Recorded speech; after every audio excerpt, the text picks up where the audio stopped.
আমাগো ভিতর থেকে নির্বাচন করবো হইলো 3 জন। প্রথম হইলো টাকি নাহিদ,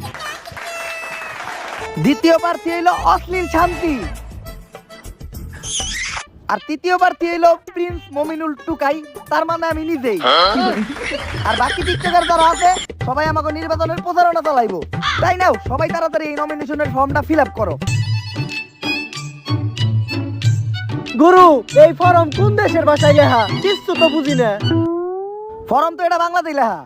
ও গুরু, আমি তো কইতেই ভুলে গেছি, আমি তো পেলে ফেল। এই ফর্ম ফিল আপ করুম কেমনে? আমি তো ভুলেই গেছিলাম যে টিকটকাররা সব মূর্খ থাকে, তাই বইলে এতই মূর্খ সামান্য এই ফর্মটাও ফিল আপ করতে পারবি না? তোরা আবার ইলেকশনে খারাইছস। দে তোকে ফর্ম আমি ফিল আপ করে দিতাছি।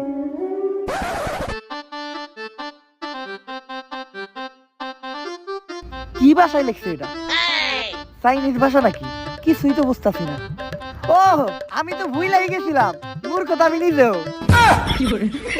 তাইলে গুরু এখন আপনাকে নির্বাচনে ফর্ম ফিল আপ করবো কারা? আরে তোরা চিন্তা করস কে? আমি না হয় মূর্খ, আমার সুগার মাম্মি তো না, তাই আমাকে নির্বাচনের ফর্ম ফিল আপ করবো আমার সিনেমা। করবা না মাম্মি? অবশ্যই। এই নাও। গুরু, নির্বাচনে না হয় খারাইলাম, কিন্তু আমাগো মতো সাপ্লি টিকটকার গো ভোট দিব কেরা? আরে আমাকে কিছু ছাত্রী ফলোয়ার আছে না, যারা আমাকে টিকটকে লাইক দেয়, ভোটও দিব ওরা। বুঝলাম গুরু, আমাগো না হয় ওরা ভোট দিব, কিন্তু এই মহিলা টিকটকারে ভোট দেব কি দেখে? যেইটা দেখে আমার টিকটক ভিডিওতে লাইক দেয় ওইটা দেখেই ভোট দিব। আচ্ছা, ফর্ম ফিল আপ করা হয়ে গেছে, এখন শুধু ফর্মটা জমা দিতে হইব। চলো টিকটক করতে করতে ফর্মটা জমা দিয়ে আসি। গায়েস, ফর্ম ফিল আপ হয়ে গেছে, এখন শুধু মার্কা দেওয়ার পালা, তারপরেই শুরু হইব নির্বাচনের খেলা।